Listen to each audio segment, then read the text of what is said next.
तो आइए समझते हैं श्वसन तंत्र रेस्पिरेटरी सिस्टम में जो हमारे शरीर के जो अंग पार्टिसिपेट होते हैं, मिलकर जो काम करते हैं, उन सारे अंगों का नाम समझेंगे। और साथ ही हम लोग सांस जो लेते हैं और छोड़ते हैं, तो इन प्रक्रिया जो होता है हमारे शरीर में वो किस तरीके से होता है तो वो समझते हैं। तो चलिए आइए समझ लेते हैं कि जो अंगों पार्टिसिपेट होते हैं और श्वसन जो श्वसन की प्रक्रिया में पूरा काम करते हैं, और हम लोग सांस लेते और छोड़ते हैं। तो समझते हैं अंग कौन कौन से हैं।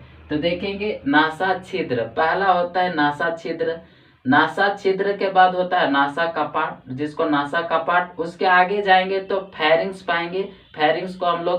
फेरिंग्स को बोलते हैं हल्लक जो फेरिंग्स होता है, जो ग्रासनी बोलते हैं।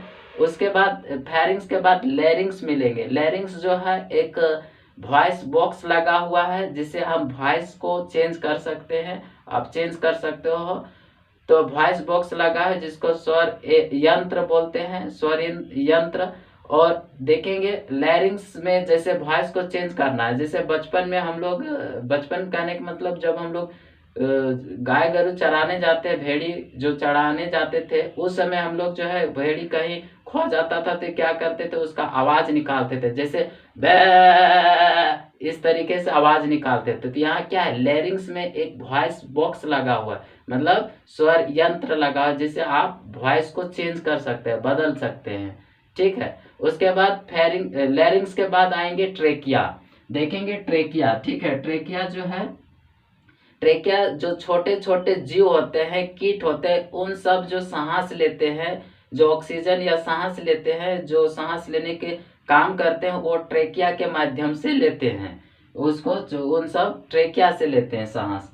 उसके बाद देखेंगे ब्रोंकाई के बाद ब्रोंक्योलस है, उसके बाद एल्वियोली है, उसके बाद ब्लड है, उसके बाद सेल है। इन सारे 10 जो अंग पार्टिसिपेट होते हैं, कम से कम 8-10 जो है और भी पार्टिसिपेट होते हैं, ये सब देखेंगे। तो देखेंगे अल्वियोली क्या होता है, वायु कोष्ठक बोलते हैं, हिंदी में वायु कोष्ठक। और लैरिंग्स को बोलते हैं श्वास नली। ठीक है, श्वास नली। तो देखिए समझिएगा आप, यहाँ देखेंगे फिगर में, ये है हम लोगों का फेफड़ा। हम लोगों का फेफड़ा है, जो फेफड़े होते हैं, 2 होता है। ठीक है। तो फेफड़े है, तो सबसे पहले सांस लेते हैं तो नासा छिद्र में जाता है, और ऑक्सीजन में या हवा में बहुत सारे धूल पार्टिकल्स होते हैं। ठीक है। तो यहाँ देखेंगे बाल होता है। बाल जो है एक जाल का काम करता है, फिल्टर का काम करता है। जैसे ही ऑक्सीजन आता है तो ऑक्सीजन के साथ में बहुत सारे धूल कण रहते हैं, छोटे छोटे पार्टिकल्स कण रहते हैं, जिसको हम लोग देख नहीं सकते। वो क्या करता है, बाल जो फिल्टर करता है, उसके बाद ऑक्सीजन आगे बढ़ता है, हवा आगे बढ़ता है। तो जाएंगे तो नासा कपाट में जाएंगे तो नासा कपाट में म्यूकस पाया जाता है। म्यूकस होता है, म्यूकस क्या होता है, चिपचिपा पदार्थ होता है, जिसे अगर यहाँ से नासा छिद्र से अगर धूल कण ऑक्सीजन के साथ यानी हवा के साथ गया, तो नासा कपाट में जो म्यूकस है वो चिपका लेता है धूल कण को, और हमारा फ्रेश हवा अंदर की ओर जाता है, एंट्री करता है अंदर की ओर। तो आगे जाएंगे तो फेरिंग्स मिलेंगे। फेरिंग्स को जो यहाँ दिखता है उसको फेरिंग्स बोलते हैं। फेरिंग्स में को हम लोग हिंदी में ग्रसनी बोलते हैं। और आगे थोड़ा सा जाएंगे तो मिलेगा आपको लैरिंग्स जो है बोले वॉइस बॉक्स लगा हुआ है, जैसे हम वॉइस को चेंज कर सकते हैं। उसके बाद मिलता है ट्रेकिया। इस ट्रेकिया के माध्यम से ही छोटे छोटे जीव जो है सांस लेते हैं। ठीक है। उसके बाद आगे आएंगे, ट्रेकिया के बाद जब 2 खंड में टूट जाता है, एक इधर एक उधर, तो हम लोग ब्रोंकाई बोलते हैं। देखिए ब्रोंकाई बोलते हैं। ठीक है, ब्रोंकाई।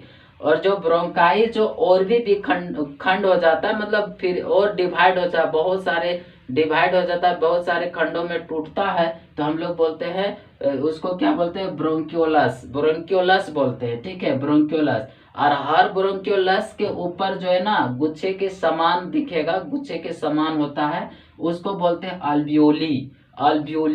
और अल्वियोली में जो है ब्लड रहता है, अल्वियोली में ब्लड होता है। हम जब सांस लेते हैं तो ऑक्सीजन यहाँ आएगा, और इसी के थ्रू, अल्वियोली के ही थ्रू हमारे जो है यहाँ ऑक्सीजन जो है ब्लड रहता है, और ऑक्सीजन को लेकर ही सारी कोशिकाओं में पहुंचाता है ब्लड।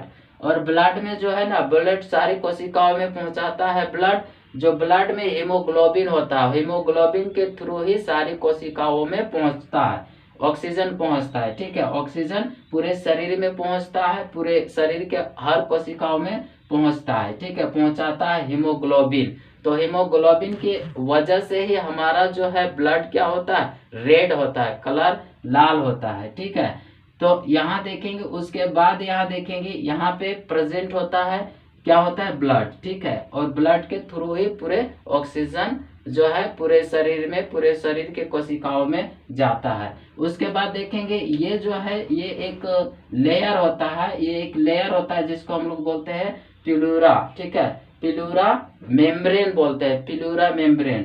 ठीक है, उसके बाद एक देखेंगे यहाँ डायफ्राम होता है। ठीक है, डायफ्राम, ये जो है डायफ्राम, ये कम ऑक्सीजन लेने और छोड़ने, मतलब लेने और छोड़ने में जो है ना, कम से कम ये 70% जो है काम करता है, 70% ये काम करता है। इसको बोलते हैं डायफ्राम। डायफ्राम के वजह से ही हमारा ऑक्सीजन लेते हैं और ऑक्सीजन कार्बन डाइऑक्साइड छोड़ते हैं। डायफ्राम जो है क्या होता है, हमेशा अप डाउन होते रहता है। जब लेते हैं सांस लेते हैं तो डायफ्राम क्या हो जाता है, नीचे की ओर झुक जाता है, नीचे हो जाता है। और जब ऑक्सीजन, जब कार्बन डाइऑक्साइड यहाँ आ जाता है, तो कार्बन डाइऑक्साइड को जब छोड़ते हैं तो डायफ्राम ऊपर हो जाता है।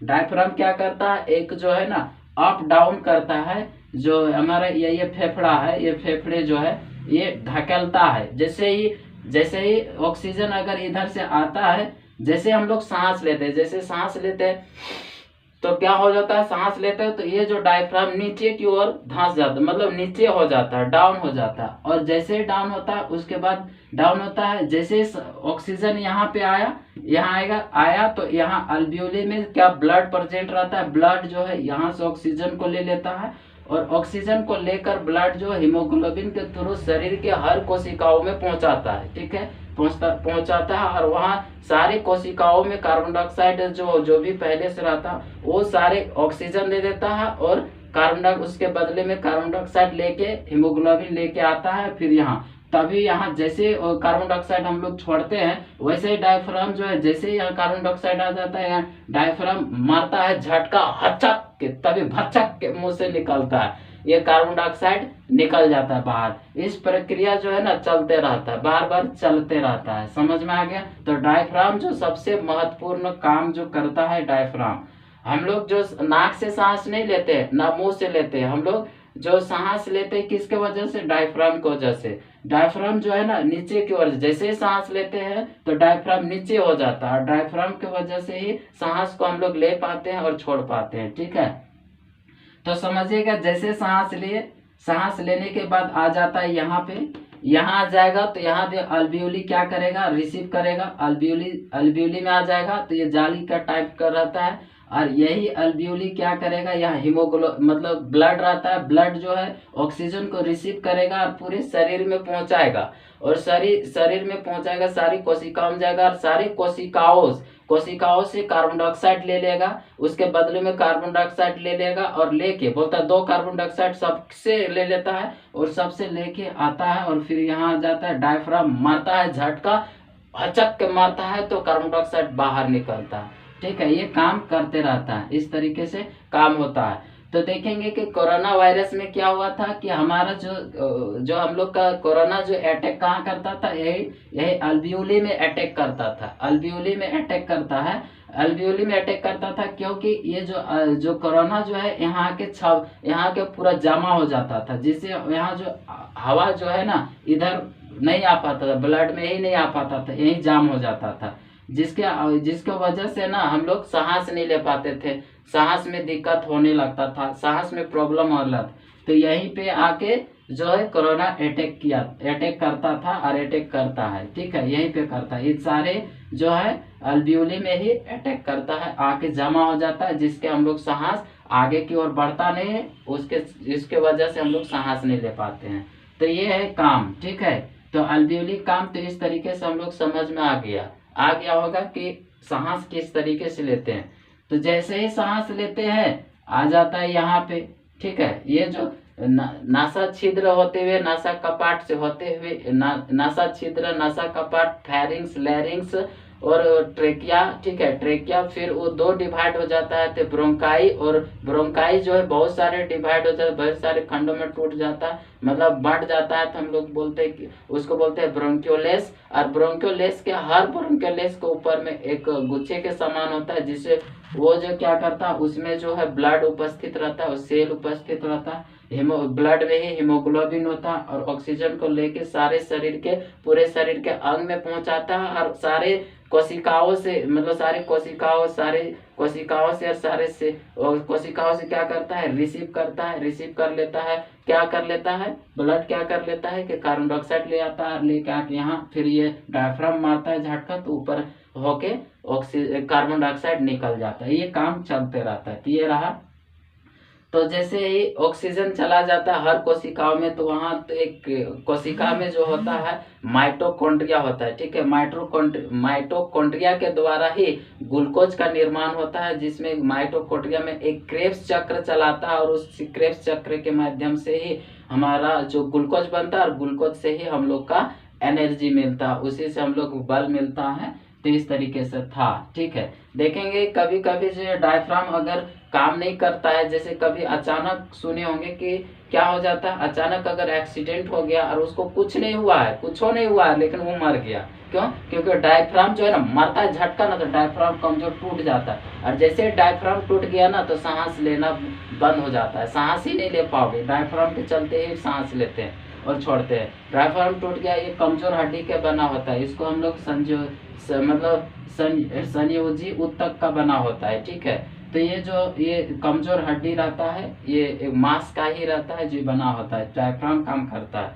तो ये होता है, तो उससे क्या है, डायफ्राम कभी इसको मारते हैं तो बहुत चोट लगता है, और टूट जाएगा ना तो समझ जाइए कि आप मर जाते हैं। एक्सीडेंट में ऐसा ही होता है, ठीक है, कुछ नहीं हुआ रहता है लेकिन वो मर जाता है, तो उसका क्या प्रॉब्लम हो जाता है, उसका अटैक हो जाता है डायफ्राम में, और डायफ्राम टूट जाता है, जिसकी वजह से सांस लेना बंद हो जाता है, सांस बंद हुआ तो डेथ हो जाता है, मृत्यु हो जाता है। तो समझ में आ गया।